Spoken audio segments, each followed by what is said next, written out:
Well, good Friday morning, Bakersfield, surrounding communities, and everybody watching online on YouTube, Twitch, and Facebook Live. This is the Early Bird Special right here on ESPN Bakersfield, 101.1 FM, 12:30 a.m. I am Chris Burdick.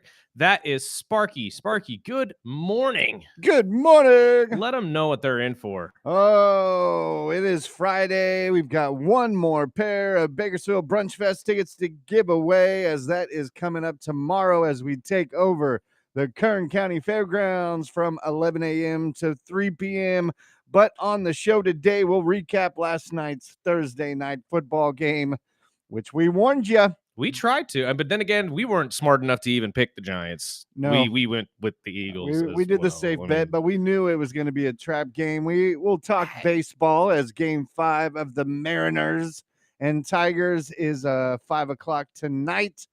Plus, we have to talk wrestling. We got to talk about that final episode of season 2 of Peacemaker.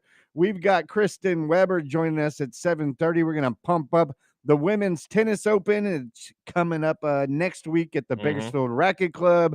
Plus, our boy Kyle Pittser from Dionysus will come in at 8:30, join us, and tell us what the new slushy beer is this week at Dionysus. I cannot wait to sample my dang self. But going back to the Bakersfield Tennis Open, if you are not somebody who knows what this is professional women's tennis coming right here to Bakersfield, California. This is one of their sanctioned tournaments where they have to win just to get a couple points to get into some of the majors. So, and it for most of you who are tennis fans out there too, it's right here at the Bakersfield Racket Club over the week, and it's free.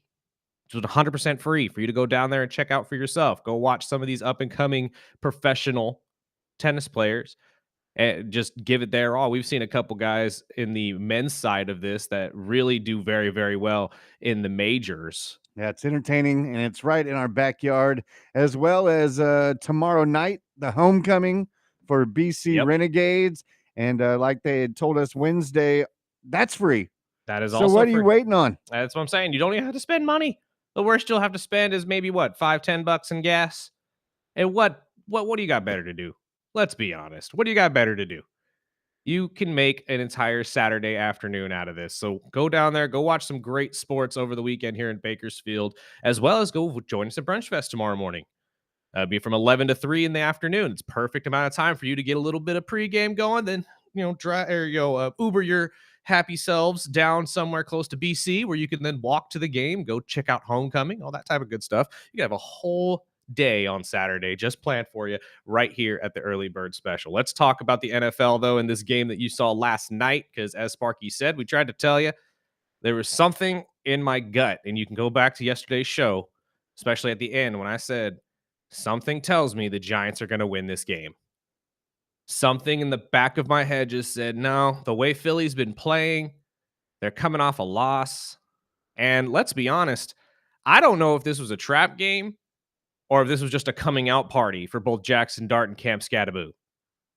I think the Giants have just figured it out how to draft well.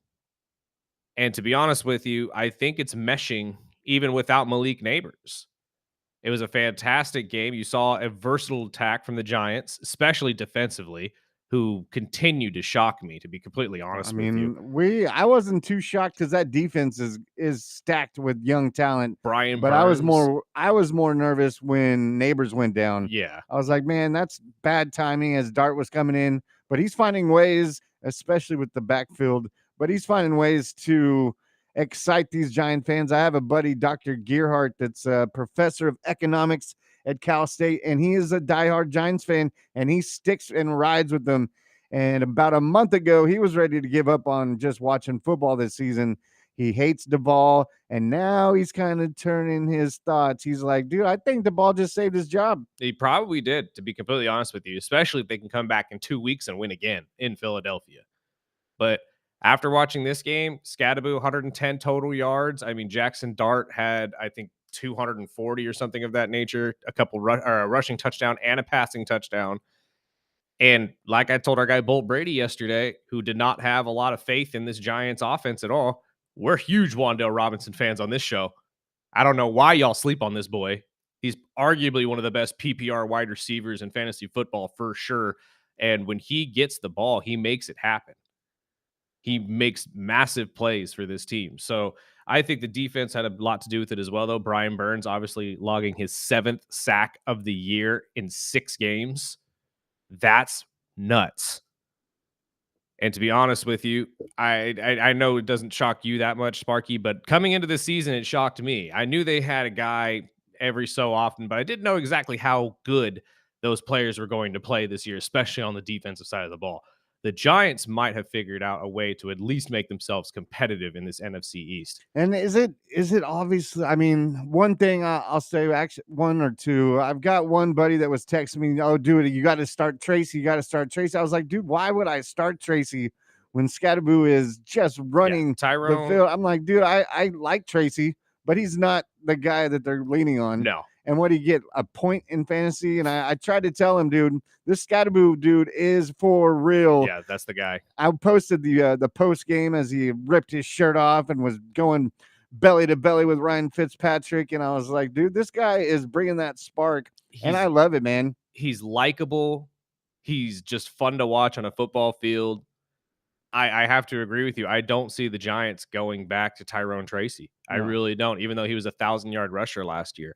They may throw him in every so often, but they might trade him for a receiver. They might. That was one of the main genuinely talks they were talking about. But the other side of that game, I mean, is it time to worry about these Eagles? I said that because this offense looks horrible. I said that on Monday. They are at the bottom of the league in almost every offensive statistical category.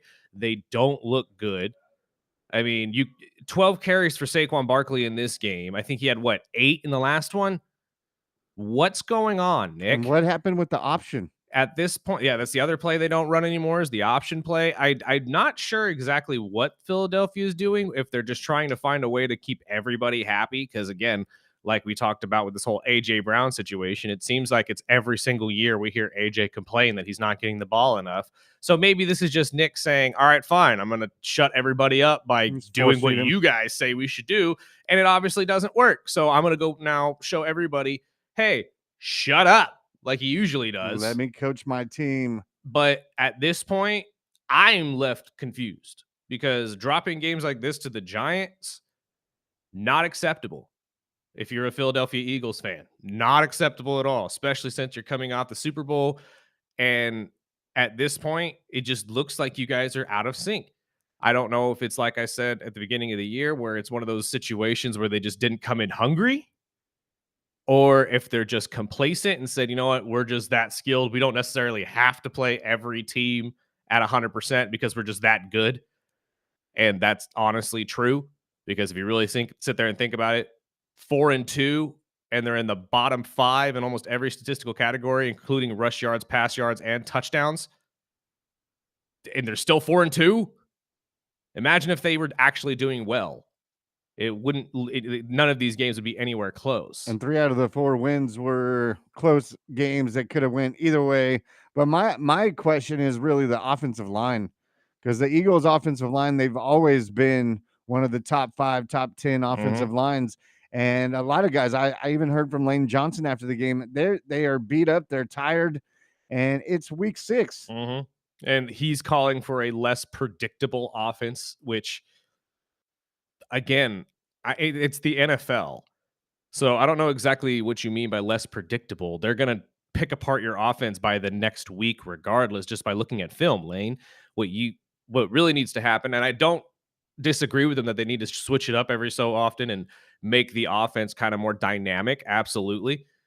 But I don't necessarily feel like it's more predictability. I think it's just, like I just said, y'all ain't playing with the same fire you did at the second half of last season. And what's one of the most unpredictable plays when you have a quarterback like Jalen Hurts that can take off and throw the ball, and you got Saquon Barkley is running the option. And I just don't understand why you've gotten away from that. And even seeing the drive where they ran the tush push 4 or 5 times in a row. I was just about to bring that up. And I'm like, and this is coming off a game where they literally didn't run it at all. So that, again, that's why I'm scratching my head when it comes to Sirianni. I can't tell if he's doing this on purpose just to shut everybody up and show everybody, hey, this is what you wanted.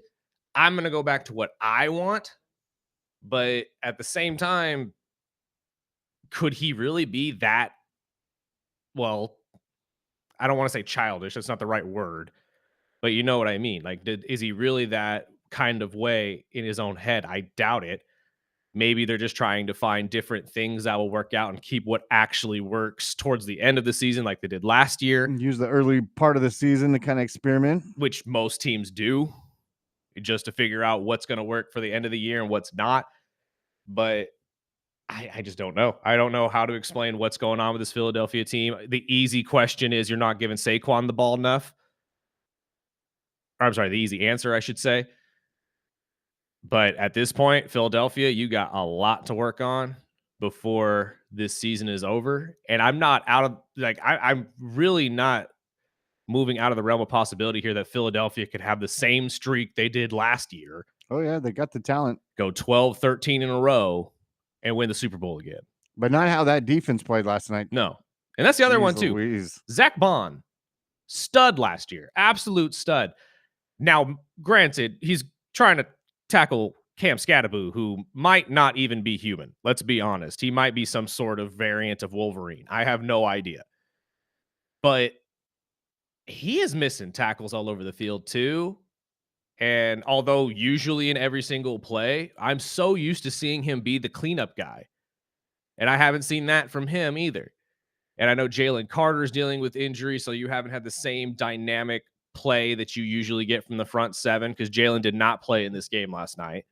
Bugged the ever-living crap out of me, too, because I didn't know that going into the game. And, of course, I have him starting as my individual defensive lineman. I saw Bond trying to hit stick. That's what I'm seeing with a lot Right. of defensive players this year. They're diving, but they're at, not at tackles. They're not wrapping up in what we're used to. They're not cleaning up. Usually they'd get 8 to 10 tackles a game because they Right. are machines. And that's what I'm saying. When Adoree Jackson is your number one tackler in this game, there's a problem. There really is. Now, I know Jahad Campbell had a lot, and I know the defense has really just been flying around. And Zach Bond's not necessarily that far out in terms of tackles and whatnot, making plays, but you need more sacks. You need more from the front seven. I know you got Jordan Davis up there, who's a fantastic defensive tackle, and he doesn't necessarily play as well as he would if Jalen Carter was next to him. I get that. But you can't just blame it on the fact you don't have certain pieces, right? You still have Cooper DeJean. You still have Reed Blankenship. You still have Jahad Campbell. You still had Adoree Jackson. You still have all of these guys who are fantastic defensive players, and they're letting up plays that should never even be in the zip code. There was, oh God, who was the one? Number 7 on Philly. I can't remember his name right now. It's the backup corner, if I remember. It's Ringo. Ringo's the one I'm thinking of. Late in the game, Jackson Dart throws a beautiful lob ball into the corner trying to get his receiver. Ringo's locked up with him, lockstep. All you got to do is turn your head up and bat the ball away. And they don't. Like those small things from your backups that you're used to your starters doing seem to be what's really shooting you in the foot.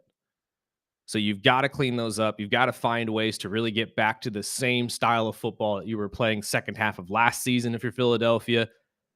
And you'll get right back to the successful ways. And we've talked about it before, but I mean, 4-2, I'll take that. Oh, I mean, all day either long. way, that's the better record than they had last year at this time. So, Right. I mean, there's plenty of time. I'm telling people that are hitting me up with fantasy questions, should I trade this guy? Should I trade? I'm like, just relax, dude. It's week 6. It's not that serious yet. Don't get me wrong. You should probably be looking around for certain deals you can make to kind of clean up your team. But I agree with Sparky. It's only week 6. Calm down. You got a Especially couple if weeks your NFL, before you start freaking out. yeah, especially if your NFL team is losing their games right now. Let's calm down. It's still plenty of time left. There's plenty of football left. And again, like Sparky just said, and like I said earlier, you're 4-2 and you're at the bottom 5 in statistical categories. I don't think you really have a lot to worry about, but you definitely got a lot to clean up. That's for dang sure. Let's take a break real quick, pay some bills. On the other side, yes, my fills are done. And yes, Orion Kirkering just single-handedly threw away an era. And I'll explain exactly why on the other side of the break. This is the Early Bird Special right here on 101.1 FM, 1230 AM, ESPN Bakersfield.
Welcome back. This is the early bird special right here on 101.1 FM, 1230 AM, ESPN Bakersfield, as well as streaming video live every single day on Facebook, YouTube, and Twitch. You could also find us on Instagram and TikTok as well. Like, share, subscribe, all that type of good stuff. Sun comes out today, baby. Yes, it does. Let's talk about something so fun. Pumped. I don't want to talk about this. I'm so pumped. I am too. I'm gonna excited. Go see it in 3D. So, do you I know some people that actually went and saw it last night. Good for you, by the way. I wish I could have been one of you. But a lot of people are hating on this movie just because Jared's in it. That's one of the main reasons I want to go see it. So. I think he's a solid actor. I genuinely do. Now, what he does outside of acting and I do love 30 Seconds to Mars. I won't lie to you. It is a pretty solid band, although they haven't made new music in God knows how long. Favorite Jokers, so I don't care. I won't go that far. It is one of my favorite Jokers, and I don't have a Joker that I didn't like. So that is, that's fair. It's an unprofessional or unhealthy move because I give people that see my Joker, oh, that's not my favorite Joker. And I'm like, it's not even a real person that's tattooed. It's the comic one. And so shut up. So you know what's funny? Think of that exact sentence, though, that you just said. Not my favorite Joker. Why are we glorifying a psychopath? Right? Especially one that doesn't exist. Like, I get America's love for villains. I do. But when everybody was trying to run around and be, oh yeah, we're like Harley and Joker. No, you don't want to be Harley and Joker. This is somebody that clearly does not understand the source material. You do not want to be Harley and Joker. I'm one of those people that like the villains 99% of the time more than I do like the hero. Idolize them and make it your personality. I just spent this week watching the Ed Gein whole story with the monster. It was I enjoyed it, but if you're not into the villain serial killer type things, you're not gonna like this. So because it gets creepy. Are we about to get a giant wave of people on the internet though calling for Ed Gein to be an innocent man like they did the Menendez brothers? No. But there was some stuff that in there. I mean, it goes through the beginning and the sick stuff that he was doing, and how many of these horror movies that we grew up on that were based on him. Yeah. And not only just Leatherface, but like Psycho and a ton of them. This Silence of the Lambs, wasn't that loosely based on him too? Tons of them. I mean, even really the top 5 does it show crazy the skin movies situation? They show the skin stuff. Oh, they show the necrophilia. No. They show his mom in her rocking chair that he kept in the house for years, and him digging up the bodies. But not only that, but I don't know if it would be the positive side, but as he got older, he was out of his mind. So they weren't able to put him in a prison. They put him in, an asylum type deal like the Joker and Harley. But what they did is, after he'd grown and got the medication he needed, then he kind of realized, okay, all these voices, because he was a schizo. Oh yeah. So the things that we think, our thoughts and people talking to us, he was thinking that was him. And what's funny? Not funny. I'm sorry. What's interesting to me, and it's funny because I was just listening to somebody talk about something similar to that last night in an interview. It could be connected to his depression as a child. Oh yeah. Because I was listening, again, wrestling fan, so forgive me, watching Stephanie McMahon's podcast last night. She's talking to Big E, and Big E brought that up because he struggled with depression since he was 9, even got to the point where he was having hallucinations because of his depression. So I mean, all of this could be completely connected to something that happened to him when he was much younger, and his mom depressed from. His mom was a sick lady too, right. And it started and that's very young. That's when all the voices really start. He had some cracked, parts of his brain that he was seeing the hallucinations and talking to himself, and a lot of that started very, very early. And if you've watched any of these serial killer documentaries, a lot of those start when they were super young. Oh yeah. And just going back to it. But as he got older and got the medication he needed, he did some positive stuff, that people don't realize. That he was one of the main parts that got Bundy caught and locked up. Right. And it was all through fan mail that he was getting. And he really dug, the putting the puzzle pieces back in and finding finding the killers. He was more of the guy that kind of dug into that type of stuff as he got older. But obviously, he was a sick man, and I just realized though you said fan mail. I yeah, said, wait, tons of it, wait, tons of it, wait. dude. You There was people are tons of sending it, these guys mail? and it's always like that. Like, we got some weird people in this Oh world, yeah, my brother. We I mean, really I've do. got sick people Oh tattooed my on me, and I've god. collected some weird stuff. I've got shrunken heads and stuff, but I know a musician that collected serial killer Mhm. memorabilia. I mean, he had Bundy's Volkswagen for a long time. It's like that season of Dexter when Peter Dinklage is walking him around his little like showcase room, and oh my And just god. like him, he got older and he said, "Dude, I don't need this around my children," Thank and God. got rid of it. Thank you, Jesus. Because But again, I understand the fascination, especially intellectually, when it comes to these serial killers, because we all want to know what led you to start doing this. And most of the time it is schizophrenia or some sort of psychological issue. But don't start sending them fan mail oh and yeah. and collecting what they use to kill people. And that's how he got the Why? Bundy stuff. There was a sick guy that was in prison for the same type of stuff. He had killed a ton of people and was sending him letters saying that he was, you're my You're my my idol. You're my idol. you're my And muse. he was getting letters. That guy was getting letters from Bundy saying he was his idol and was putting the pieces together and showing him, I'm doing what you did, My but better. God. And that guy that was a fan of Ed sent him Bundy's mail, and he put the puzzle pieces together. I think my favorite piece of Ed Gain's television like show or whatever is what South Park did with him when they had him as the Three Stooges. Yes. That was My favorite hilarious. part, I mean, it is a sick documentary, like I said, Yeah, and but I it mean, is again, called all the Monster for monsters a ones, reason. all the Yeah, monster and ones they were were great. all well done. I Oh will yeah, say I liked all of I them. fell in love with him in the first season when Evan Peters played. Help me out here, guy with the Dahmer? glass, Dahmer. Thank Yeah, you. that was a well produced, Oh, very well. great written, but I couldn't believe the second season got so many people on the Menendez train. I yeah, really couldn't. I But was I mean, like, again, and that's it what they just do. happened to be in timing where they were going for parole, but Thanks, Netflix. yeah, Ed, his story, the actor that played him, Mhm. which is Jax in Sons of Anarchy, Mhm. well done, dude. Fantastic It actor. was insane, and there was some stuff, some sketchy stuff that I'm sure as an actor you were like, really, I got to do this. Yeah, but again, if you're wanting to be true to the source, Exactly, be and true step to who you're away from playing. people that remind you, oh, Yeah. that's the guy from Sons of It's like, Anarchy. yeah, and it's like when Efron tried to play Bundy. You didn't necessarily expect him not to show the creepy side of Bundy, even though obviously you chose Zac Efron because of his looks and how Bundy was seen as like the The pretty pretty boy, boy. yeah.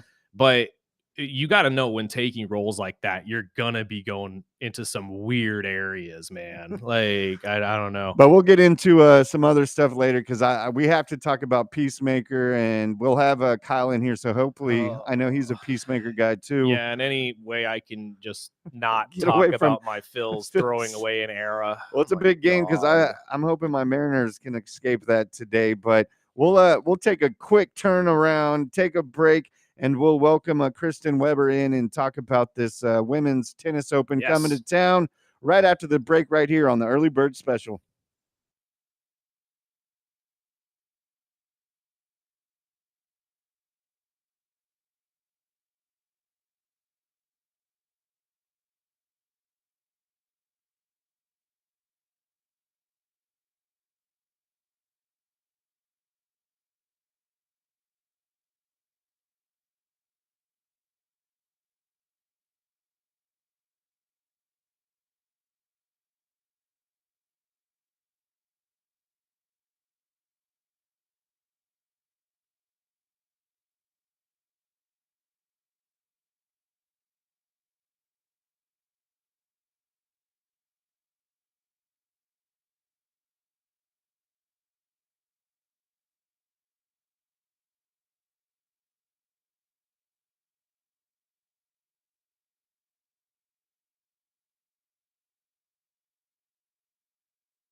Welcome back.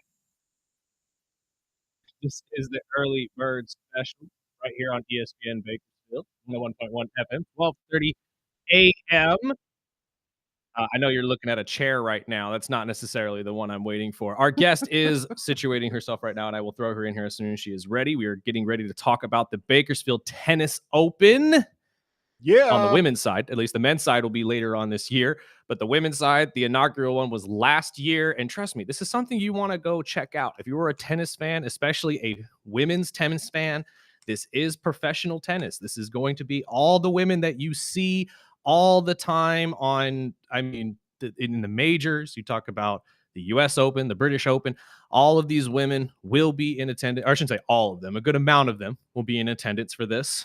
And at the end of the day, you want to be there when they inevitably win here in Bakersfield and come back and be part of this every single year. Before they get too big. Exactly. Because I don't even think it's that, dude, because they will come here even if they are too big. They went to the men's before, and they need the points. And then 6 months later, saw the guys on ESPN. I was right. like, oh, wait, I was look gonna at that. And again, the name escapes me. I am so sorry that I am, forgetting your name right now. But there is a male tennis player who won here and then went to go win a major.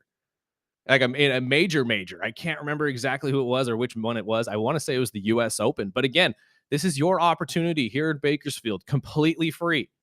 No charge whatsoever for you to come down, check out these professional tennis players, do what they do, and see the difference.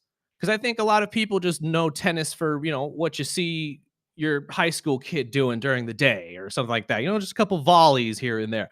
This is a completely different level of game. It really is. And you want to be a part of it. You want to be there when they are on the court. While she is getting situated, our friend she was having problems with her mic. It's she said it's Francis, and I'm gonna bash this name. Tiafo. Tiafo. Francis Tiafo. I appreciate that. Thank you so much. And she'll be able to come in here and tighten us up because she knows much more about tennis than I or my friend Sparky here. Although I did play in high school, wasn't very good, but I did play in high school. Real quick, let's talk about this other story that has been going around the world while we get her situated. Unfortunately, we had a passing last night.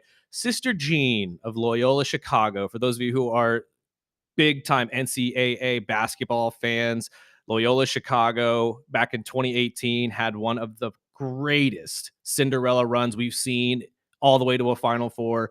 Unfortunately, or I'm sorry, I shouldn't say unfortunately.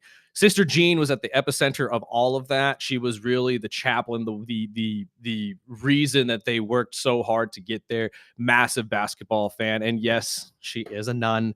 Unfortunately passed last night at the age of 106. Yes, 106 between her and our good friend Kimballwood's grandmother. That's 208 years.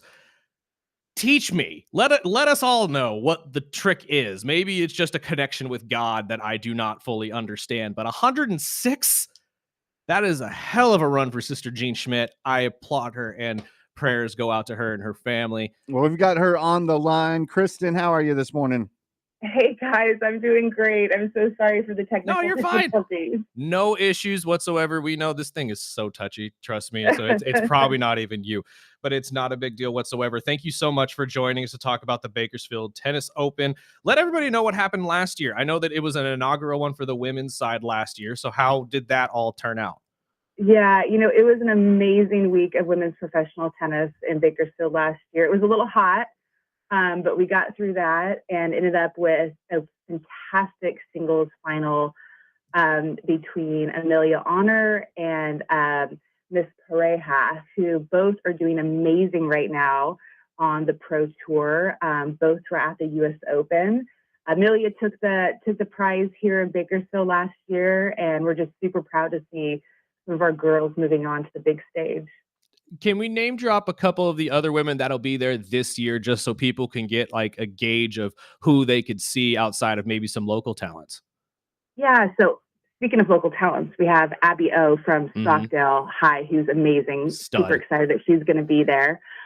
We've got a few folks back from last year who are kind of fan favorites. Brandy Walker, Kate Fockey, I mean, if you follow women's tennis the way I do, you've probably seen them in some of the other qualifying matches around.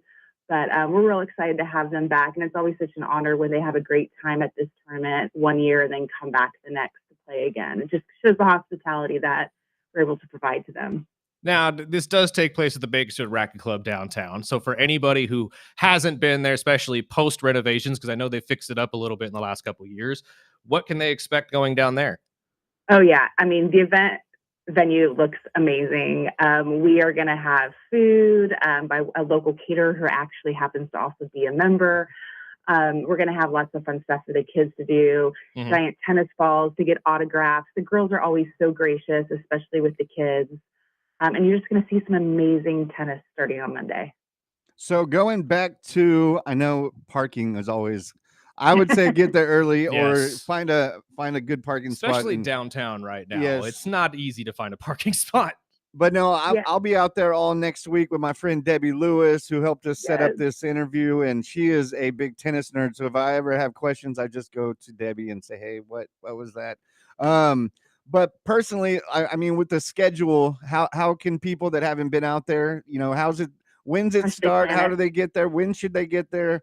Yeah. So there's two sessions. So there's a day session that begins usually around 10 or 11, again, just depending on weather. We usually start, though, right around 10. And then the evening session that starts at 6. If you're coming to the evening session, definitely come early because you want to get some food and beverage and find a great seat. It's generally speaking pretty dang packed in the evening, which is really cool. The girls love that. They don't get the kind of crowds in other locations that they get here. So come on down and cheer on your favorite player. Well, and it's an interesting venue as well because it's just small enough where it kind of feels personal, but at the same time, it's big enough where it feels professional. So I feel like this is just kind of a unique way for not just fans to come in there and meet some of these women who are fantastic and professional level, but also just for these players to come and realize, wow, there's a lot of fans out here in California that know my name.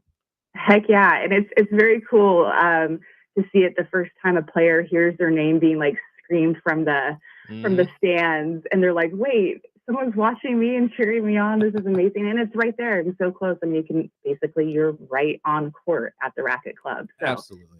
It's a great venue to watch tennis. So talk about how this helps these professional tennis players get points for the majors. Because I don't think people really realize how these women qualify and get, put into rankings and stuff like that before these majors actually take place. So how does playing at the Bakersfield Open help them get into the entire bracket for, say, the US Open? Yeah, that's a great question. And you're right. Most people don't understand it. And I didn't understand it until I started helping out with this tournament. So at every level of the draw, whether it's qualifiers all the way through the end of the finals, depending on how far you go, you get a certain number of points. And those points start to rack up throughout the year.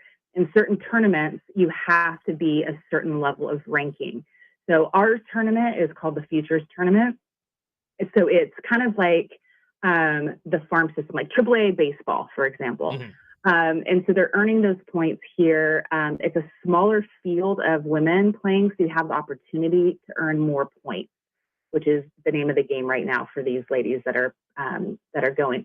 So our winner from last year and our runner-up, they got quite a few points, which really helped catapult them into some larger tournaments where they were able to once again get higher points, more points, and that landed them spots this year in the U.S. Open. So obviously with these players, I mean, I was looking at the press release you sent over. I mean, we've got players from over 20 countries competing for this big purse. And just like everything, money is really tight these days. And obviously with all this talent, it's got to be really expensive to get out there, right? Oh, yeah. For the fans, it's a great deal because it's free. Oh, look at that. Free. It's free for the fans. We've got some great generous sponsors that are helping to ensure that we give the fans a great time, but also that we give the players a great time because it's expensive for them to be on tour. They don't have the giant, some of them have some good endorsement deals, but for the most part, they don't have endorsements. They're doing this for the love of tennis, and it's an expensive sport, and it's expensive to travel. So we try to offset as many costs for those players as we can by getting lots of sponsorships and donations from folks that Of course. make their time with us a little bit easier. Of course. And what are the players on the other side? What are the players are playing for? Is there a purse that they're playing to win? There is. There's a $25,000 cash prize. Again, depending, tennis is a really fair sport. Yes, So it is. you get paid at every level. So if you lose, you still get paid. Now, if you lose in the qualifying, you're not getting paid much money, and you're probably not even going to have enough to pay for your hotel room that night. But the winner, I think, gets around $2,000 or $3,000. So Nice. That's a good amount of money right now, I'm telling you. Well, yeah. I mean, my final question for you is pretty simple, but it's also self-indulgent, so forgive me. Now, I know this is the second year we've been doing this for the women's side. Are they individually invited to come and participate, or is it just something that they get told by the league, hey, we're having one here, here, and here, just kind of go if you want to play, and they have to RSVP with you guys? Because in back of my head, you keep saying all these professional names have to come and pick up points. Personally, I'm a massive fan of Venus Williams, and I know she has to fight for a lot of certain things. So could there potentially be, not this year, obviously, but maybe later on down the line, some of these big name women that you would honestly remember being here in Bakersfield, if that is a possibility? Yeah, I wish, because if I could get Venus to come play at this tournament, wow, right? Like, that'd be amazing. No, actually, when they hit a certain level of ranking, they are no longer allowed to play the smaller tournaments. Oh, okay, that makes sense.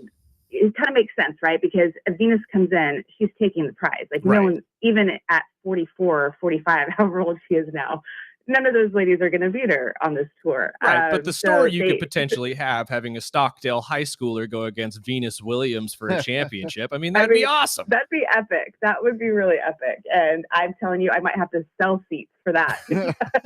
They wouldn't be free anymore. Right. Oh, my goodness. Well, my final question, and I really appreciate you taking time out this morning. I know you're probably super swamped ahead of this tournament, but so just looking at it, I'm a competitive person, but looking, you know who's on the list, who's playing. Is there any favorites you're going with? Well, I gotta say, there's a few from last year, Kate and Brandy, who became fan favorites and are just the most delightful young women that we kind of got to know. So I'm pulling for them this year. They're about middle of the pack on the ranking, and I would love to see them get a win here. And they're super fun to watch. These ladies play tough tennis. They're hitting the ball just as hard as the ones that you see on TV. It's amazing. So I would definitely say come out and watch. Find your fan favorite. And then get to root for them the rest of the year while you see them on the rest of the tour. That's what I would think. I mean, I would love to see the winner of this year's Bakersfield Open go off and win one of these majors like Frances did. That would be fantastic to see. Yeah. But honestly, thank you so much for your time today. We know you're super busy, so we'll let you go. And hopefully you get a massive group out there to go check out this tournament. We'll be out there. We will be out there. But Bakersfield, this is your opportunity to go see professional tennis. This is going to be a completely different level that I promise you, most of you probably have no idea they play at. So this is one of those situations you have to get down to the racket club. But Kristin, thank you so much for your time. We really appreciate it. Yeah, and thanks for having me on. Looking forward to see you guys next week. Absolutely. We got to take a break real quick, pay some bills. This is the Early Bird Special right here on ESPN Bakersfield.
Welcome back.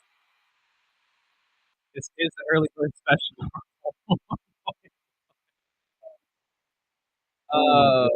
Those of you who are watching the stream, you may have caught our. Oh God, what is your First title? time. What is your Digital? What's your actual what's your title, actual Kelly? title? Don't you hide now. We already saw Yeah, you. we're talking You're to already you. in We're there. already Come talking on. about you. Come on. Get in the camera. I can turn that camera Well, too. we can show you already. It don't matter. Is it a Just say hi to YouTube. digital Di- title? Digital coordinator? Digital coordinator? You don't even know it. Okay, digital coordinator. We'll go with that. Our digital coordinator. I've just Kelly played Self. Bobby Brown because they're dope earrings. Oh, Real you quick. gonna get into this Phillies stuff real quick? Get it over with. No. There's not enough time. I'm gonna rant for way more than 5 minutes. So no, we will do that probably in the second hour. There's another story we can get to that's pretty short that we can mess around with here, and that's that LeBron James. LeBron gonna be out for the next 3 to 4 weeks. He will miss the Lakers team opener. First time in his career. Sciatica on his hip. Shouldn't that been the big breaking news for his decision? Yeah, no kidding. Rather than Put the down that Hennessy cognac. ad, which again, if you want to hear our thoughts on that, go to our YouTube page. There is a video up for you. But am I the only one that read this and said, sciatica? I didn't know basketball players had that. Looking down at a piece of paper saying, what? A 40-year-old LeBron is out 3 to 4 weeks because of. And again, this is something that I've never had to deal with. I've never had sciatica. Or a sciatica. I don't even know how do you is it a sciatica? Is it sciatica? I'm not that somebody old who yet. knows more. I'm not that old. Somebody yet. who has dealt with this type of injury. Please call in and let us know how this is, because this is a first for me. I've never heard of a basketball player, let alone the greatest basketball player of a generation, being out for 3 to 4 weeks due to sciatica on his right hip. That's not a good way to start the season. Not at all. Well, no, it wasn't a great way to start the season with the Hennessy ad. I mean, we're talking Lakers, so I mean, Luka is dealing with some injuries. Luka lost all the weight and now probably doesn't have the stability in his own body. Look, man, whether it was Ozempic or whatever, him and Zion Williamson, we didn't even get the chance to talk about that one. But or my boy Giddey hitting his one-handed buzzer beater over the Cavs last night. Don't you start. This is preseason basketball, sir. I know, we'll but see. I got to take it when I can. We'll see what happens during the Preseason or break. not. I know it's basketball is back, and we're very, very excited to start talking about it. And we'll be able to talk with Kyle from Dionysus, because I didn't know until last week he's a big basketball guy. Yes, and we'll get our guy Snacks in here very, very soon. Talk about all things NBA, as he is a referee, and he's gonna get us all caught up in what we missed during the preseason. But this story came out yesterday, and I had to mention it. Sciatica, like LeBron, is this not a massive message from God saying, "Hey, bud, I know I blessed you for the better part of 39 years, but time comes for us all." And as I've been told by many, many people the last couple days, especially about the Joe Flacco situation, when you turn 40, it hurts to get out of bed. Oh, it does. So is it time for LeBron just to say, I'm done? Like our boy Dizzy. I'm just saying. You got to hit that Planet Fitness. Oh, God. I got my membership, and ever since I started, man, I'm feeling 30 now. Oh, look at you. I'm proud of you. Look at that. And the Lakers on top of that, with the fans suing LeBron for his message. By the way, you ain't winning that lawsuit. I'm sorry. There's no way you're beating LeBron James in a lawsuit for something stupid that you did. Let's take a break real quick. On the other side, we'll talk baseball and so much more. This is the Early Bird Special right here on ESPN Bakersfield.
Welcome back.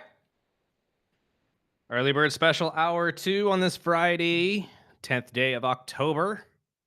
And before you get into your baseball rant, Oh, please take all the time you I want. do want to throw in, we talked about this story with former Dolphin Rashad Jones, who was suing Merrill Lynch because they were pretty much using his retirement money, and pretty much just some financial advisor was playing with him. And well, he won his lawsuit. Good. They're going to have to pay him $9.5 million. And it's just of allegations of fraud. So the firm mismanaged his investments and failed to properly disclose risks. And I will say, just in my full-time job, just make sure when you're dealing with money and your money, deal with somebody you can trust. I always say, be smart, be safe, be money wise. I should get that tattooed on my arm. But if you don't trust the people that are dealing with your money, stuff like this can happen. Whether you're a superstar or you're just, born into money, or you know how bad it is when people, spend their 40, 50 years putting money into their 401k, saving money for their family for retirement, and then get burned like this. It is just disgusting. It really is. But like we said, this is the time of the year where there's so much going on. We got to get up at 4:30 in the morning just to watch a PLE tomorrow morning before Brunch Fest. BC's got their homecoming, and Kristin just told us about the Women's Tennis Open starting next week. It's going to be a busy next few weeks. You're going to Vegas for a Raiders game. I'm going to go cover the Raiders and the Eric Allen Hall of Fame ceremony, which will be fantastic. We'll have audio for you on Monday. And also, if you don't follow us already on YouTube and all over the place on Instagram and all of, the same places I tell you every single day, Twitch, Facebook, Instagram, YouTube, all that type of TikTok and whatnot, you should be, because we will be going live from the Raider game. Myself and JR Flores, our program director, will be running around Vegas on Sunday. So we will try to go as live as possible. I don't know exactly what the NFL will allow, but I know for a fact we can at least chime in from the stadium a little bit, give you guys a firsthand look at what we're looking at and what's going on at the Raider game. And maybe I can even get us into the press conference. So you want to go down, subscribe to the Early Bird Special on YouTube for sure, because we will be going live at some point on Sunday during the Raider game, and maybe even on Saturday at Brunch Fest. Why not? Go show you guys what's going on at Brunch Fest all over the place. So you want to subscribe, you want to join, like, all that type of good stuff. Find us at the Early Bird Special all over the place. You'll just have to look for the little logo, the little cartoon bird and the worm with the ESPN lettering and stuff like that. It's hard to miss. It really is. So go down, like, subscribe, share with your friends, and let every Raider fan know that they might get a behind-the-scenes look here if they allow it. I know for a fact they said no to broadcasting the game, but I'm going to ask around this time and see if we can't maybe go live, maybe from the stadium, walking around talking to fans or something. I don't know. We'll figure something out. Jason Katowski. Yep. Horowitz and all these other guys. We could figure something out. We'll get some behind the scenes look for you guys. That's going to be a great weekend. It is. It's going to be jam-packed. I'm going to be so tired on Monday. Yes. I apologize, but it's all for the betterment. It's all to get stuff for you guys here on the show and to honestly just have some fun with it. Might as well. You got to get our show out there. I've never seen tennis live. I've gone to a couple exhibitions, but nothing like this. No, so I'm professional tennis is a whole different game, man. I mean, she was already talking about it, but we're talking about serves of 90 to 100 miles an hour. And man, can these women go. So you want to go down to there. And it's also sponsored by Kaiser Permanente. We should shout that out as well. Didn't get a chance to shout that out during the interview, but Kaiser is the title sponsor of the event. And really, they're the whole reason you get to get in there for free. So go say thank you to somebody at Kaiser today. And hopefully my Mariners can extend their season tonight. You can hear that game with the Mariners and Tigers with the pregame, I believe, is at 4:30. First pitch, 5:08. I'm going to watch that game and then rush over to the Maya and watch our movie in 3D. You got to let me know how this goes. I don't think I've ever seen a 3D movie here in town. Really? I remember the only one that I remember from from recent years would be Avatar, the first one. And the way they did it was very tasteful. I think a lot of people have a bad idea of what 3D movies are because of how they were in the 90s and stuff. And they were all like, "Ooh, coming out of the screen." Like, it's not like that anymore. It's more of just like you see certain things pop off of the screen. Like, so for in Avatar's sense, it was, you remember the video logs and stuff like that they would do?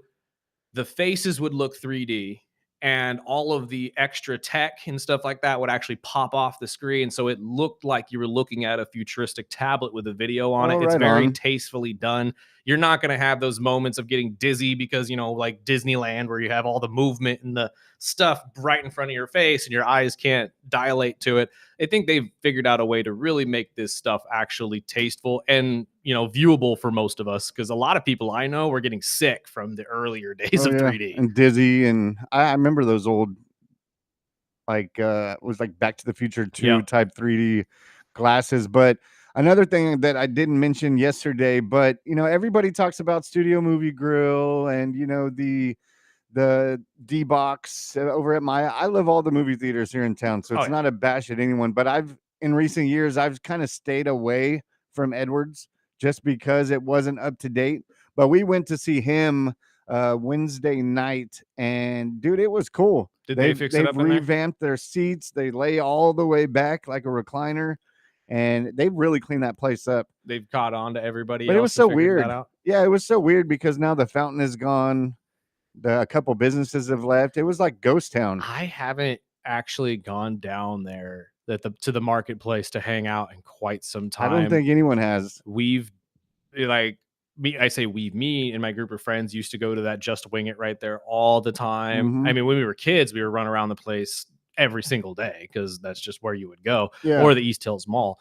But you're right, like the way and this is more of a knock on the city than it is on anything.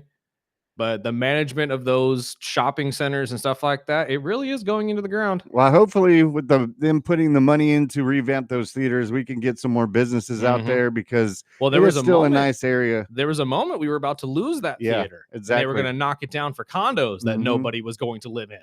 Yeah, and we'll have the Acoustics joining us Monday, and I believe they have a concert. They're still calling it by the Concerts by the Fountain, but there's no fountain. I was like, okay, I was talking to my son, it's going to be the concert around this circle of grass. Yeah, really, the circular concert. I don't know exactly. But we got to get out there and promote these, whether it's the music scene or, you know, the theaters. I personally will definitely return to Edwards. Those seats were super comfortable, and if you've gone out to like the Studio Movie Grill, it's gone to the point where now they've got to revamp their theater because those seats with the used, and some of the seats don't work, and it's you can't even see the letters and numbers on them anymore. When you try to pick your seats, I saw that too. It's nuts. Like, that's why I've said the same thing. It's like I look at some of the guys in there and just look at them and say, y'all can't get some new upholstery? Yeah. Like, what's going on here? Like, why are we looking like this? Would you before we get into baseball, because we could take an early break and I'll let you get your rant on, and I'll put out my prayers for my Mariners today. I don't even want to talk. But I was going to ask, did you watch and I did get your text. I know SmackDown is live already. SmackDown was early this morning for those wrestling fans, 4:30 in the morning. And that's because, again, they're in Perth, Australia, which means time zones. And I know most of America doesn't care for time zones, but that's just how the world works. The listener was asking, how can they watch it? And I don't think you can watch it. SmackDown's tough because it's televised. I believe they should be re-airing it tonight at a normal time for Americans. That's what they usually do. That's what I found. But as far as dodging all the, you know, stuff online and all the leaks and stuff for you, obviously, because you haven't seen it, you're probably stay off social media. Yeah, you're just gonna have to wait. I believe it's going to be aired at the same normal time as it usually is tonight, but they're in Australia. They have to do what they got to do to fit these time zones, man. Which means it's Friday night flights over at Dionysus. Yeah, absolutely. Which you can get your $12 flight where you get 4 of your drinks, and it is a great deal. And you can watch SmackDown while you're there. I'm gonna have SmackDown and the Mariners game hopefully before I head out to the movies. But we'll take our break after this. I've got 2 texts to bounce off you for fantasy. One says, do I go with the Seahawks defense or Detroit? You know, I trust Detroit's defense a little bit more than Seattle's. even against Kansas City. Yeah, that's the tricky part about it all is they're playing Kansas City. And it's in Kansas City, so that's going to be even tougher. And it's a primetime game. Yeah, no, I would still say I'm riding with Detroit. I think the Lions figure out a way this week to really just continue to be that team. And again, they've impressed a lot of pundits who now believe the Lions are still the number one team in the NFL. So I genuinely see it too. But again, Patrick Mahomes is Patrick Mahomes, and he usually steps up in big games like this as well. So either one of those choices are a rough one, if I'm being completely honest with you. But if I had to pick for you, probably go with Detroit. The next one says Caleb or Goff. Oh, come on now. Go with Jared. Let's not get crazy here. Come on. Don't We're talking double think. about don't overthink this. As much as I love Caleb and would love to say the Bears have figured this out, let's not get crazy. And Jared Goff is on MVP caliber level right now with a team that nobody knew what they were going to look like because of the amount of coaches that they lost over this past offseason. He hasn't lost a step. Let's stick with Jared. And I was more nervous about their rough schedule, and they seem they're up to par. They are. The next one says ETN or Dowdle. Travis or because you got to talk about the other ETN brother too. I don't know if you should start Rico this week just because Chuba might be back in the starting lineup. If you find out by Sunday morning Chuba's not playing, go with Rico. But if not, the obvious choice is Travis Etienne. And well, before we take a break, we had one more message. Says the Phillies now are officially the East Coast Padres. I wouldn't necessarily go that far, but it is definitely a disappointment, and the era is done. Well, you just set him up. Their window's so done. We'll take our break. We'll get into Burdick's rant by the Phillies. We'll wrap up the baseball season for him. Right after this break, we are the Early Bird Special.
I can't get over his the intros to this show.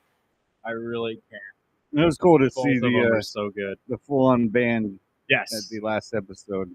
Yes. I mean, again, for those of you who are not watching Peacemaker on HBO, you're doing yourself a disservice. This show is so good.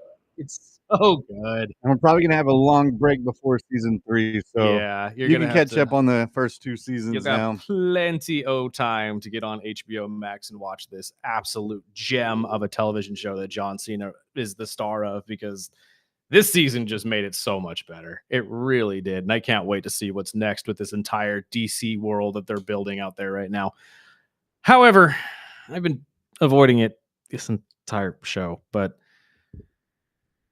yes, Dodger fans, you win. As I said a couple days ago, the season was over. It was done. Philly just, I don't know. I don't know exactly how to explain it, but What do you think the problem was? easiest answer, the fact that Bryce Harper and all these guys couldn't get hits early. It got cold. The more idyllic answer, I guess, is just the fact that Dodgers got plays where we didn't. I mean, you can really look at that last play as the entire series of how the Dodgers beat the Phils is because of stupid plays. And Orion Kerkering freaking out at the end of the game off of a botched hit that he could have easily threw to first to end the inning. Even the catcher was like, "What?" Yeah, what? JT's yelling at him, say, go one. And for some reason, Orion says, stands. Again, I'm in here getting stuff done for the shows that I run and for this show. And I'm watching the game at the same time. I look up and see him throw that ball into the stands and said, yep. Yeah, that's about right. That's, and you know what's funny? I almost sent you audio from people from Barstool Sports who said it much better than I as they reacted to the game during it happening. Phils are pathetic. That was pathetic. I'm sorry. Actually, no, I'm not sorry. I'm not sorry at all. Do you think it was? That was pathetic. Do you think these guys were, or at least a couple of the younger ones, were like a little stage fright? No. Oh, we're going against the big bad No, 'cause blue. If this was a new team, I'd agree with you. Well, that's what I saw in the picture and a couple of the errors. Mm-mm. And I know Dodger fans Orion's- that were texting me yesterday were like, I think the Phillies going to pull it because our Right. bats are cold too. If we had gone past the 11th into the 12th, Phils would have won because the next guy coming in was Blake Trinan, and we all know how that ends. But they just, and I can't say it was the scene was too big for the guy because Orion's been on the team for a couple years now. I know he's still young, but he's also been, and this is where I question Rob Thompson. Orion's also been that guy all year that's blown so many games for us at the end because for some reason you guys throw him in there with two guys on and assume he's going to get us out, and he hasn't all year. I don't know why Rob said, you know what? We're going to go to the kid. Even though Jesus has been doing solidly, we're going to go to the kid. You're an idiot. You're an idiot. I said the other day that he shouldn't lose his job over this. No more. Get fired. You're gone. I'm done. And honestly, re-sign Schwarbs. That's the only thing that you should really focus on this offseason. I know we're losing JT Realmuto. I know we're losing a lot of these guys. Nick Castellanos can go kick rocks, to be completely honest with you. That guy hasn't been good since the day we signed him. I've never been a fan of his. And for him to come out and blame the fans, saying that it's a fickle place to play, and when we're not doing well, that it's like wind blowing in your face. Yeah, Nick, that's kind of how sports work. When you're not doing well, the fan base gets angry. Yeah. They wonder why, especially when you were with the Reds. You were arguably one of their best hitters. Then you get traded to Philly, and it's been a complete downward spiral ever since.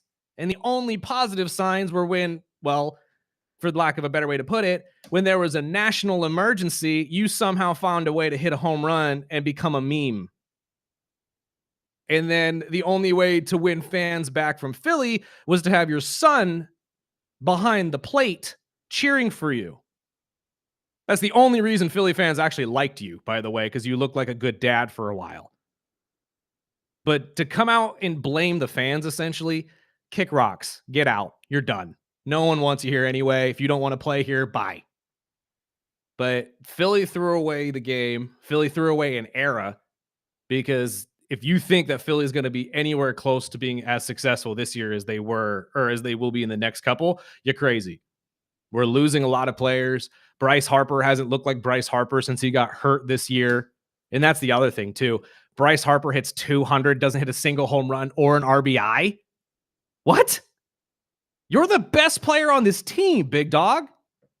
This is ridiculous. But again, easy answer: Trey Turner, Kyle Schwarber, Bryce Harper all got cold at the wrong time. But the real answer is pathetic play. Pathetic fills. And you handed the series to the Dodgers, which, again, rightfully so, they're the better team. Although their bullpen will most likely blow up here in the next inning or round or two against Milwaukee or against. That's what my next Toronto. question is. Now that the NL, they've got, and the AL, I mean, we can go to the NL first. Dodgers are set for the championship on the National League. Do you see, I mean, the Cubs, the Brewers are starting to fall apart. Do you think the Cubs, Brewers, who do you think is going to be a better matchup for the Dodgers? The better matchup to take down the Dodgers is the Brewers. The Brewers have beaten them in every single game this year, and it hasn't necessarily looked great for the Dodgers, although I do expect Shohei Ohtani to kind of wake up bat-wise. I don't think they'll pitch him again just because of fear of you pitching him probably is the reason that he's not hitting well. Exactly. But and that was one of the worries that we talked about for months when he was getting ready to come back in. And even with the AL side, now that the Jays are set, I mean, obviously I'm going with the Mariners. Jays and Mariners is going to be a hell of a ALCS. Yes. It really is. And that's exactly what I expect to see. Although the Tigers are most likely going to go out there with Tarek and try to do everything they can to win this game. Of course. But I do agree with you. I'm hoping the dumper can get them past the Tigers. It's been going back and forth this whole series. And hopefully, you know, the Mariners come out and actually play like they want to win, because that's the only thing that makes me nervous, because I've seen them throughout the season when they aren't in it, they just look like circus. But see, I think you guys are in it. I think at this point, the will to win is very strong in Seattle, which is why I think they move on. Does Seattle have the firepower to get past the Toronto Blue Jays? That's my next question. That's hard to say. That'll be a hell of a series. Because if there's one team in baseball that can get runs and hits better than the Dodgers, it's the Toronto Blue Jays. But looking at both sides, I mean, ideally, now that the Phils are out, what would be the best World Series matchup in your mind? Dodgers Blue Jays. If I'm being completely honest, Yeah. Dodgers. I mean, that's getting what to the ESPN World Series, said last night too. That would be probably the one that gets the most attention. And that's not necessarily me taking a knock on the Brew Crew saying they don't deserve to be there. They do. It's more of, if you're talking about best in terms of viewership, money, and all that type of stuff, Dodgers Blue Jays 100%. Although Dodgers Seattle would be a great story as well. And honestly, I think there'd be a lot of baseball fans that would love to see the Seattle Mariners win that chip. Not that they wouldn't love to see the Dodgers win, but it's more of like the story behind it. The young up and coming Seattle team, Big Dumper and Julio, just being able to take down Shohei and Freddie and all these other guys. I don't know if I'd have to take a loan out for my home, but I would love to see a Dodger, Mariners World Series game. It would be fantastic, right? I don't know how much it would be. Probably we can get you WrestleMania for like $800, probably. $800. I don't know exactly how much they're going to be, to be honest with you. I haven't looked at World Series tickets in quite some time, but it really depends too. What the Dodgers want to sell them at, right? Because if you think they're going to be the same as they were last year, again, you're crazy. Because every single year your team makes it to the World Series or wins the World Series, those tickets go up and considerably. You think Disneyland tickets are bad? Just wait. I'll get one ticket. I'll go sit by myself. I mean, I get that. I mean, you be the only Seattle Mariners fan in that entire building too. I can promise you that. I'll wear it. Oh my God. I do have some buddies that have Dodger season tickets, so maybe they can give me a discount. They could probably hook you up too, but I don't know if it's like football where when playoffs come in, you have first rights to those tickets, but you still have to pay for them. You know what I mean? If it's cheaper than WrestleMania, I'm in.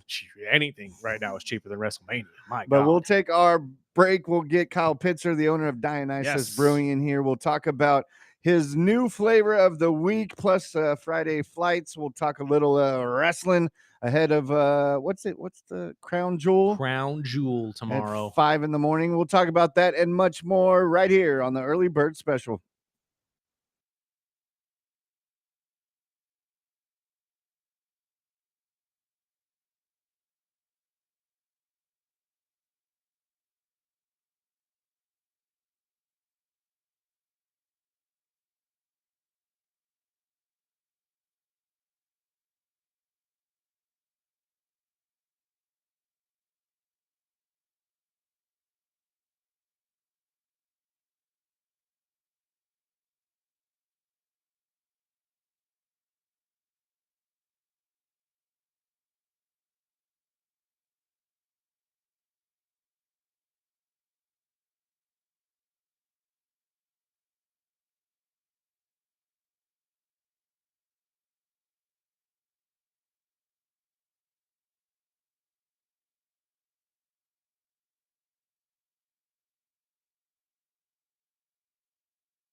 we doing justice for EO today? We should. After taking that shot to the head? Oh my Jeez God. Louise. From Kyrie? Oh my God. Was it Kyrie or was it Oscar that It did was it to him? Kyrie. Oscar was on the outside. Like watching it happen? Yeah, she was the one that was like, oh my God. Yeah.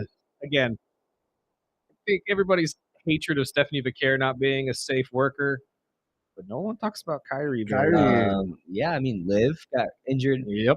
with her match. Well, Kyrie got injured in Liv's match too, didn't it? Did Isn't she? that what happened? Like Yeah. last time Kyrie got hurt was that serious thing that happened during the triple threat. Yeah. And Gave it to her. yeah, she came back and passed it along apparently. I heard a lot of people were saying even that was a PG hit considering what they do overseas. I was like, well, Oh, dude, she you took need it to like watch. a champ. If you've Yeah, she never did. watched New Japan Wrestling, holy God, it's a completely different monster. And I Well- don't mean that in the sense of like just crazy moves. I mean that in the sense of they're literally fighting each other. Yeah. It is very, very true. But sorry, welcome back to the early bird special, ESPN Bakersfield. We got our guy Kyle Pittser in here from Howdy. Dionysus Brewing. Sir, good to see you again. Nice seeing you guys. Now, obviously, you will not be doing No. a Please. party for the 4 a.m. I'll Crown be Jewel. sleeping. Well, I think a lot of people will be, but you will be having it on in the brewery over the weekend, right? Yeah, whenever we open at 12, so I figure maybe around like 1 or 2. Just kind of throw it on in I'll the throw it on background. TV just if anyone wants to watch it. But yeah, we're not gonna have like a watch party at 5 a.m. No, I mean, I don't it think would- anyone is. if- And I had no idea until I got in here this morning. I had some listeners text in saying, you guys are missing SmackDown. I was Yeah. like, no. What? We trust me. We know SmackDown happened. It's just I, like the rest of you, don't wake up at 3 o'clock in the morning, and I'm gonna watch it when I get done with this show. That's I'll what's be gonna happen. staying off social media today, so I don't get any I already know spoilers. of 2 things that I'm kind of disappointed that I spoiled for myself, but I already knew one of them was going to happen. I mean, Tama Tonga coming back was inevitable. What about Zelina Vega? Do you know about that? I have not, so Okay. don't you tell me nothing Okay. yet. Zelina Vega. I am a Zelina Vega fan, and she has been gone for quite some time. So I'm curious to see, especially It's great. I was told about this story, but I wasn't actually. We never reported it on the show. But Santos Escobar Mhm. was initially leaving the company, and now has found a contract that he is okay with. So he'll be staying with the WWE. Well, there's a meme circulating around the internet. It was he saw AEW Dynamite and Mhm. saw the Don Callis family, and he was like, Nope. "Oh, I'm probably gonna get joined with that faction. Yep, and I'm said, going back "I'm to out." WWE." I'm back. out of here. Well, speaking of Dionysus, I know you've been doing your slushy flavor of the week. I was looking at the options, and I haven't announced what it is. I did share it on our social media, but I was looking at the other 3 that weren't picked. I was like, Cocoa Pebbles would be bomb. It would be good. Rice Krispie treats. My wife and my son just love Rice Krispies, so How do you pull that off? I was Though? like- Vanilla? I don't know. we haven't got there yet. I didn't cross that line yet. And then the strawberry Strawberry habanero margarita. that one. There's always an That's the outlandish one with you.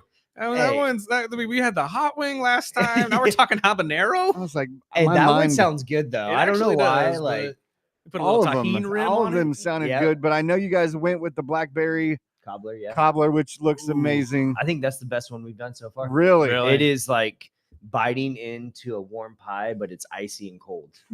That's all. So okay, what makes you come up with all these ideas though? Like, are you just sitting at home one day and said, "What would make a great beer?" I like to work under pressure, so I don't even think about what I'm doing until the day of. Really? So that Tuesday where I come out with the teasers, Mhm. I'm like, okay, I'm gonna figure this out. it's noon. I need to figure something out, and I just kind of throw these ideas together, and I don't really second guess it. I just throw them out there Well, and see 'cause what happens. You've done the Fruity Pebble one. You've had a Reese's version of it. What other ones have we done in the past couple of weeks? We've done a key lime pie, Right, remember the that one. spicy dill pickle, the free pebble one you said, peach cobbler, and then now we did the black. Sparky's getting hungry.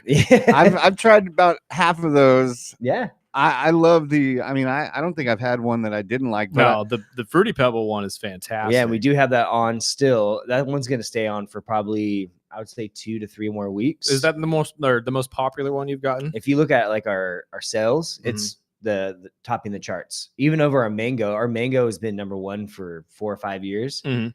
Fruity Pebbles is just outselling it. Well, again, it's so different. I don't know of any other brewery that does stuff like that. And You know people what I ask me, mean? like, how do you make that? I'm like, I cannot tell you that. Yeah, Yes, exactly. and you're like a chef, dude. You Like you're cannot give testing away that things out, secret. and that's what I love about Dionysus. You go in there and you never know. And I go up and look at the different beers, and I'm Mhm. like, I've tried that one. I like that one. I want to. Oh, and the signs are awesome. I don't know if it's you or your wife that My does all wife. the art, but it's awesome. And I'm like, I'll sit back while I'm sipping. I'm like, okay, the next one I'm gonna try that, and then after that.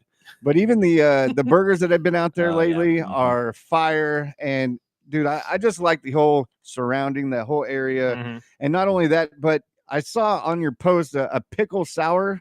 Oh, yes. So a regular came in and brought me a can from another brewery. It's Prairie Artisanals, I believe it is. They're out of Texas. And he's like, dude, you got to make a beer like this. And it was a kettle sour with pickles and some citrus. And I drank it and I was like, I could do this better. No offense, So you're but just like a chef, dude. I could do this Like I better. said. I just need a little bit more tang in it. So, in our sour beer has that tang. So I went and found the most expensive dill pickle juice I could find on the market. And then I fresh pressed some tangerines and some mandarins, threw it in this beer, and it came out delicious. So That sounds. I highly fantastic. recommend it. So he's a I big highly sour re- guy. So Yeah. That sounds Because awesome. it's not too pickly and it's not too citrusy, and Mhm. it's like a perfect marriage. Well, now, see, because that's an interesting thing to put into a beer. I've never had a pickle beer before, but just the thought of it actually does sound kind of appealing. Don't It get me is. wrong. Yep. I love pickles, but like, how does that kind of work with a beer? How do you kind of mix that with the hops and everything? It just kind of just adds like this salinity, if you will. Mhm. And for whatever reason, it's like hydrating. You drink it and you're like, I need more of that. I want Mhm. more of that. And it just like makes your mouth gleek and just want more. It's yeah, really Already good. making me thirsty. It's only Gleek is a 8:45 word in I the have morning. not heard in years. Oh my god.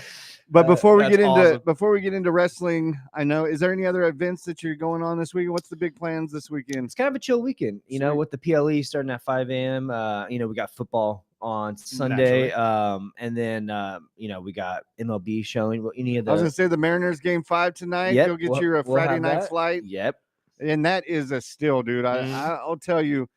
Not only do they have great beers and the is it slushy beer? Is that what Yeah. am I Yeah, calling beer it right? slushies. Yeah. I'm like beer slushies. Okay, so you can get the flight. It was like $12. Yep. And you get to taste everything. And then I usually like, okay, my wife will get the flight, and I'll Mhm. just stick with my beer and I'll taste hers. And she loved the key lime one last time we were there. But not only that, the burgers you guys got. Is it the burgers this weekend? Yep. Burgers again. Dude, Fantastic. And can't they're beat great. those burgers. Yeah. And speaking of burgers, I'm going to give a self plug out there. Woolworths is about to open.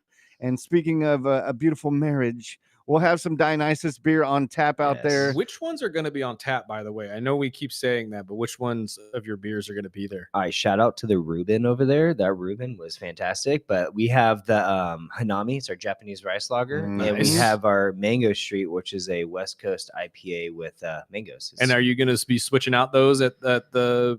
I'm pretty the- sure the Hanami is going to be one that stays there, but the Okay. Mango Street is going to kind of get filtered out through Okay. like a rotating tap handle. Well, fantastic. Yeah. That's I always get a good. lot of love when I wear my my Dionysus shirt out there. Now I know why. But you got to taste some of the food. I know they're Yep. doing some private screenings. Yep. I got to take my son out, and we tried the cheeseburgers, which were amazing. But Nice. I'm big on the chili fries.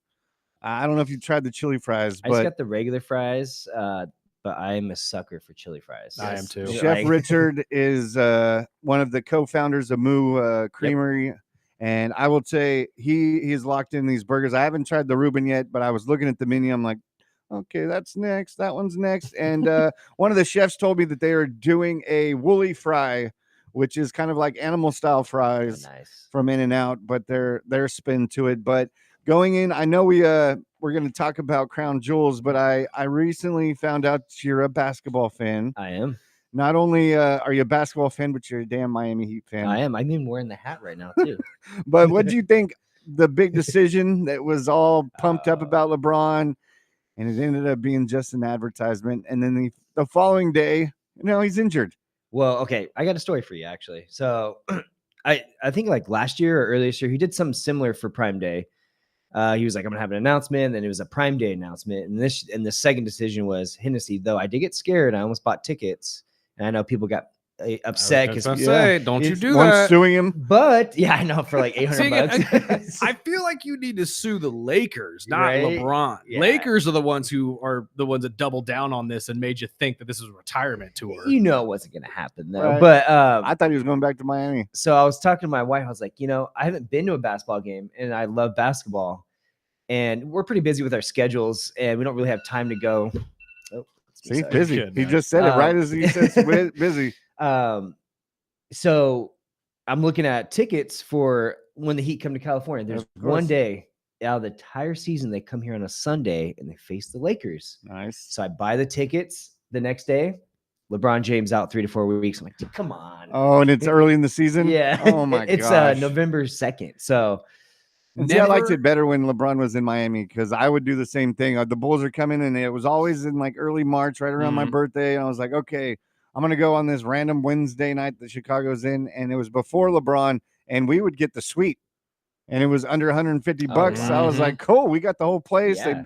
And, the VIP service. I was like, as soon as LeBron came in, I was like, I can't afford this. Now you now. throw I Luca on can't top afford of it that anymore. too. Yeah, and On yeah, top of it's that. just gonna get worse and worse and You guys still worse. going to go, though, right? Yeah, we're gonna go. Luca. yeah, I mean, I just want to see the Heat. Eric Spoelstra. Oh, 100%. Huge fan of Spoelstra. Speaking so of which, how do you feel about him being the new U.S. team I coach? love it. Love it. He's dude. taking over for Steve Kerr. Steve Kerr is a great coach, but Spo is a legendary coach Oh, yeah. himself. So I love the story too. How he started as a guy that was just running tape Yeah. for him and has worked his way up all the way to the head coaching had job like in one of the Miami. best mentors ever. 100%. I mean, So- anybody that can get Pat Riley to actually be your right hand guy, you're going to Yeah. be winning in basketball. 100%.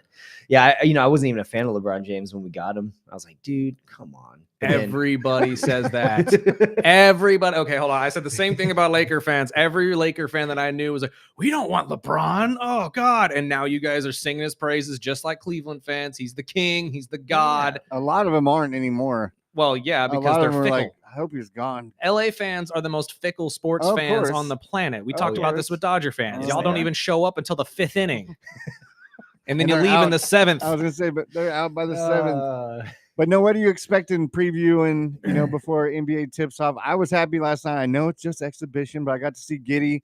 He stayed in Ooh, Chicago, but he love had this Giddey. little one-handed It was buzzer beater nice. last night. It was nice. Hey, I'm telling you, I'll give you Giddey, that. he has a high ceiling. I was And so does. nervous he was gonna leave. I love him, and if they can keep building around him, I think the Bulls will be in a good spot. I wish you guys would have kept.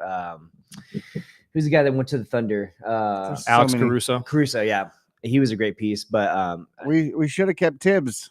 yes, That was the Honestly, first issue. There is still a possibility that I feel Tibbs could go back to one of those teams, either I you would guys love or it. the Minnesota team. yeah, Because him being open as a coach, or not open, but like a free agent coach right now, just doesn't sit right. it just with blows me. my mind that he got fired after last season. It really Right? does. Like what?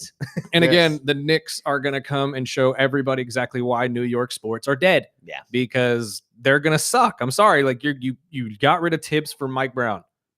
I don't know a single coach that It's is really not a major jump. It's No, not. it's actually a downgrade. I mean, It really is. Brown Yes. is a good coach, but not a great Defensive. coach. Defensive mind, and that's what I loved about Spoelstra. Right. But Chicago does the same thing. They'll build up a player. They did the same thing with guys like Taj Gibson, Jimmy Butler. They let these guys walk, and then they succeed elsewhere. I'm like, Mhm. what are you doing, dude? It's just it is it's tough, but I'll stay with my Bulls like I always have to, have, man. and I just can't jump ship. But getting into before we do, what do you think about the Heat's chances this year? I know there's a lot of injuries in the East. We're running it back every year, running it back. But I think we got some upside with our second-year center, Khalil Ware. Mhm. He is he's showing a lot of promise, and he did really good against Wemby in the preseason game like 2 days ago. So look out for that guy, And that's really the measuring stick now for big men is you got to be able to play against guys like Wemby. especially when he grows 2 inches. I was over gonna the say, offseason. no I kidding. was like, how is this? Oh yeah, he's super young. Yeah, he's still 19. He's Yeah. still probably going to grow another foot. He's Like, like my my son. God. I picked up my son yesterday, and Yeah. I swear he grew 2 inches from when I dropped him off. I was like, swear, what the man, hell? these athletes coming from overseas between Wemby and Shohei Ohtani, something just makes me feel like this is an android that was created by this country just to be sent to America and make money. That's it. Yep. Like, that's the only thing that these guys are because they're just otherworldly. How do you feel outside of that, though? Bam Adebayo, Tyler Hero. I mean, you guys really have a solid team, but you don't have a star. I love Harrow. I don't think he is the star No. that he's supposed to be. I think he's a good role player. He's our starting point guard. I think we need a better point. But I would love to see him move outside the point, get a true point guard in, but there's not really a lot of true point guards anymore in the league. So I think the East is damaged right now. We'll probably be, I'm going to say this slightly, depending on injuries, maybe a top 4 team. I'd give you maybe 5 or 6, but yeah. Because, it's hard. I know Boston's going to be in the dumps a little bit. But they're still going to be Boston. Yeah, I Boston's know Boston. everybody's thinking Jason Tatum not being there is going to be the thing that kills them. But Ken Brown, hold Brown the load, has, though.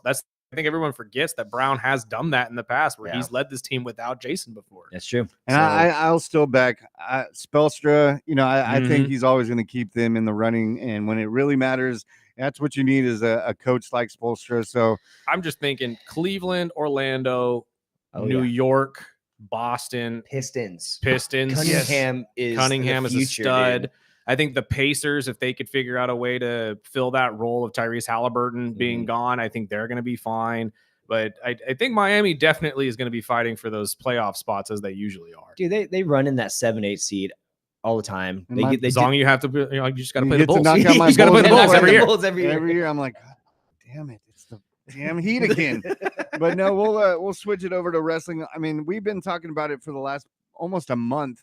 That I don't know if it's the writing or just the hiccups in what the stories are. Maybe they're forcing some of these PLEs a bit too quick, and they're getting away from certain stories that they should have probably not have. And I'm starting to feel, just from listening to a lot of guys on Busted Open, who obviously are the main people you should be listening to, Nick Nemeth, or Bubba, and all these other guys who've actually been in the company.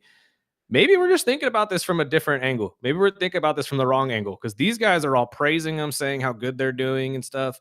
But I'm with Sparky. There are moments where I'm watching some of these episodes of Raw and SmackDown where I'm just like, God, this is kind of dumb. This is kind of boring right now. It reminds me of, like, if you're a fan of anime, the filler episodes. This is filler episode. I agree. And it's like, okay, is this kind of like an off season? They're kind of like slow playing a storyline so they get guys back. Maybe guys are taking breaks or whatever. So yeah, it definitely feels like filler episodes at times. Like this PLE, I'm not really excited about it, if I'm being honest. There's not a lot to be excited about. Yeah, there's really nothing on the line, really. We're talking about a ring. Yeah, you know what? That's a very good point, because I don't even think we have a title match in this thing. I really don't think we have a pure title match in this. We don't. I'm looking at the matches. Obviously, the one I'm looking forward to, Rhea and Io against Asuka the Kabuki and Warriors. Kairi, which that's gonna be great. I love them all, and I don't think I would be upset with any of them. I think this could be a main event on any other one. They really could have. And I'm so, I love Bronson Reed, but I'm only dead with these stories with. Well, did they just have this match? Yes. At Clash in Paris? Yes. With him and Roman, and I'm like, every main event, and it's even turned into SmackDown and Raw, where we're getting, Braun and Bronson in these main events. I'm like, okay, well, I'm almost on the fence, like ready to split up the vision and let them do their own thing. And that is building right now. That is a possibility, because if Seth loses on Saturday, they could just start that storyline right now. Paul Heyman was telling him that. Yeah. Like, hey, you have to win this. Yeah, they were laying the seeds for it. So it's entirely possible that you're right. We see this entire story that just started get blown up before it even gets going. I think Seth wins this, because Cody's been coming out saying, you've never beat me. You never won. You're 0-3. And that was the exact same thing Punk told him too before he won. There's not a title. He's not going to lose anything. No. He's going to get this ring, and it'll probably just build up the vision story. And I wouldn't be mad, because I've almost thought that Cody should have lost a couple of these last few matches. But going into the other matches, Cena and AJ, which I'm not really proud and they excited about. AJ out there talking about it as if we're all there for his retirement, because during the build up for this entire PLE, well, for them yesterday morning, today for us, but they had AJ out there again by himself, no John, talking about how, sometimes there's just a time where a man has to take care of his family, and that's where I'm at. And I'm like, okay, this wasn't AJ's retirement tour. No. Why are we getting AJ's retirement tour? We want John's retirement tour. We have a whole year for AJ to get his stuff done. Let's get John out of the way first. And I just feel like this match is just starting to become pity party for both of these They're just guys. like do it together. Like, Yeah, it's like, you know what? You both wanted this. You're both going to retire in a year, so There's we're no letting you story have it. behind this. And I mean, the rumors, no KG and Burdick aren't really happy or not sold on it quite yet. But the rumor, anyways, has been Cena and Gunther at the final match. No. One, do you think that's going to be the match? And two, do you think this is really the final match for Cena? I mean, yes, I think it probably is because that's how WWE likes to do it. I don't want to see it though. Yeah. You know, like what happened with Gunther and Goldberg was horrible. I don't want Right. to see that again with John Cena, especially on Saturday night. You know, Being fair, was it horrible because of Gunther? no, I think it was the show itself with all the Yeah. commercials, how they cut it off, And they're doing it again in a Saturday night's main event. That's what I don't understand. Like, I genuinely believe Bubba's right that they're going to try to stretch John into WrestleMania. I would like to see that. Give him a true send off on Right. the biggest stage.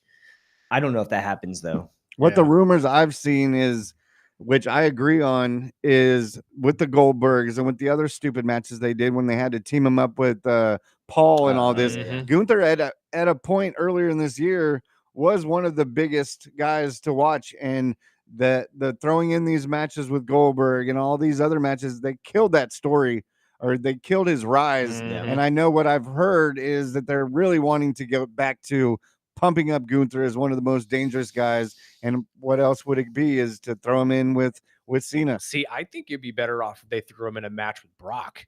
I think if you put That him might against be a why they big do it, monster, to that, set you're it probably up. right. You're absolutely right. That might be just the stepping stone to get that going. But I think Gunther taking down someone like Brock, who's known to be that guy, the Yeah. big monster of the WWE, would That'd be probably put him in that seat better be than him beating impressive. John. What would be a better match, you think, for the final Cena match? See, I want to see something funny, like go against Dom. Let's See, you know, he's like been saying that too. like I want to see someone who actually Look, is, I don't know. It's I've said this to everybody we've talked to wrestling about, and funny enough, it's in the last 2 minutes each and every time. I can map out the perfect way to end John Cena's career if you don't even stretch it to WrestleMania. Get this match done at Crown Jewel with AJ. Get it out of the way, and all the fans can stop complaining about it. Next match, he goes against Dom, wins the Intercontinental title, and that'd be becomes a fun. Grand Slam champion. Yep. Match after that, he loses that belt to Rusev, a longtime rival who's been trying to get the belt for a couple weeks now from Yeah. Dom and has been unsuccessful. You let Dom go to AAA and be the mega champion down there and build him as a heel or a face or whatever the heck you want to do with him down there. And then after John loses that belt, you get one more run in with Brock. Brock runs roughshod, and then a Saturday night's main event, we finally get John and Brock where John wins, rides off on the horse, finally taking down his biggest rival outside of Randy Orton. I think And it moves sounds on. great, but he's only got like 4 more. Yeah. Exactly. And the last 4 one I want to matches. throw out was Tiffy and Stephanie. Oh, that's No one, I mean, it doesn't really matter who wins. It's going to be a banger. Yeah, I it's gonna know be a it great is, match. But again, there's no reason for it. Who do you think wins? I think the champs win. Tiffany and Stephanie for sure. They both win? They both win. No, They that's both a good way win. to put it. Little Everybody DQ. wins. Yeah. Yeah, Everybody I mean, we wins. all win then. Because Everybody wins. they're fighting together in SmackDown tonight, and I think it's just going to be a banger of a match. I think they both win. I mean, obviously, I think Stephanie wins, but I think they both win at the end. And I'll say what Kyle's probably thinking. Give Io the title back. At some point. Please do it. Jeez. At some point, she will get that belt But back. enjoy your weekend and catch us over at Dionysus. I'm going Absolutely. Friday night, flight night. It's Yeah, going I'll to see be you there. fantastic. Thank you, Kyle, for your Thank you, time. guys. Thank you, everybody, for listening. We got to get out of here and get out of the way for the great Rich Eisen. Sparky, let's go home.